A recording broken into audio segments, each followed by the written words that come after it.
శుక్లాంబరధరం విష్ణుం శశివర్ణం చతుర్భుజం ప్రసన్నవదనం ఝాయేత్ సర్వవిఘ్నోపశాంతయే. అక్కడ త్రిలోక సుందరిగా మారి నందనవనంలో విలాసంగా తిరగసాగింది. ఆ సమయంలో ఇంద్రుడు అక్కడికి వచ్చి ఆమెను చూశాడు. సన్నని ఎలుగెత్తి కలస్వరంతో గానం చేస్తూ అల్లనల్లన హంసనడకలు నడుస్తున్న ఆ సుందరి నందనవనంలో వసంత భూమినిలాగా తోచింది ఇంద్రునికి. ఆమెను చూడగానే చిత్రసేనను మర్చిపోయాడు. కామవికారానికి లోనై అశ్విని కుమారులను రప్పించి ఆమెను చూపి అంతఃపురానికి వచ్చేట్టు చెయ్యండి అని చెప్పి ఆ వనంలోనే ఉన్న భవనానికి వెళ్ళిపోయాడు. అశ్వినేయులు ఆ లతాంగిని సమీపించి ఇంద్రుని కోరికను చెప్పారు.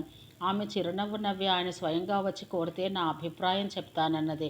ఆ దేవవైద్యులు ఇంద్రుని వద్దకు వెళ్ళి సురరాజా నీవే వచ్చి కోరాలట అని నిరాశగా చెప్పారు.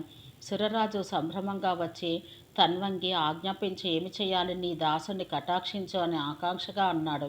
ఆ సుకుమారి ఓరచూపుతో ఇంద్రుని హృదయం బోధించి నీ మనసు తెలిసింది కానీ నా మనసు చెప్పాలిగా విను. ఇంతవరకు నీవు వశపరుచుకున్న కాంతల్ని నాకు దాపరికం లేకుండా చూపాలి. వారి అందచందాలు ఏపాటివో నేను గ్రహించాలి. ఆ తర్వాత నేను నీ దాననవుతానని ధీమాగా బదులు పలికింది. తప్పక చూపుతాను రా అని తన రహస్య మందిరంలో ఉన్న సుందరీమణులను పేరు పేరున చెప్పి చూపించాడు. అందరినీ చూసింది. దేవరాజా మాయామర్మం లేకుండా నా పట్ల ప్రవర్తించాలి. ఇంకెక్కడైనా ఎవరినైనా ఉంచావా? ఉంచితే నాకు చూపాలి అని గంభీరంగా అన్నది దివ్యసుందరి.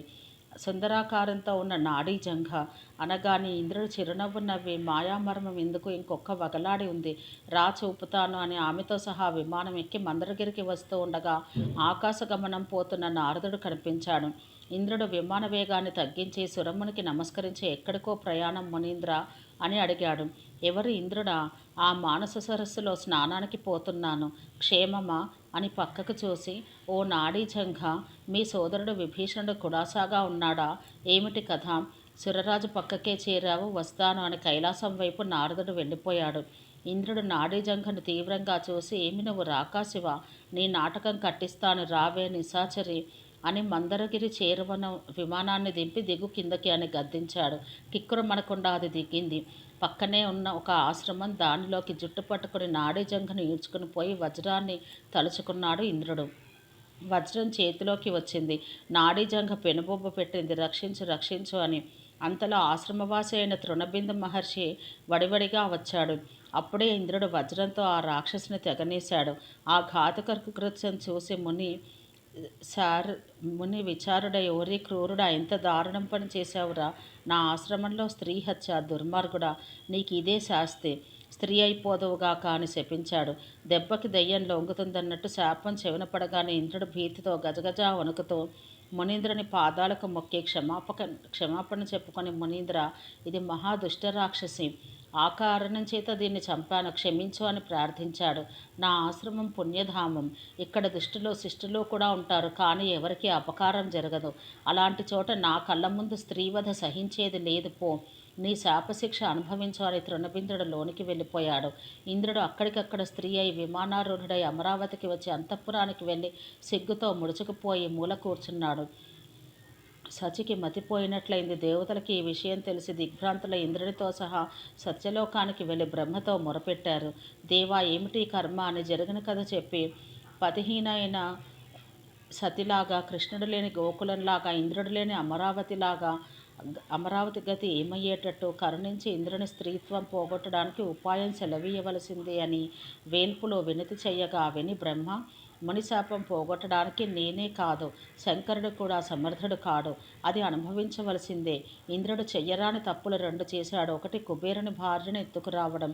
2, స్త్రీని ముని ఆశ్రమంలో చంపడం. ఇవి అనరాని వినరాని మహాపాతక క్రియలు. ఈ పాతక నివృత్తికి ఒకటే గతి.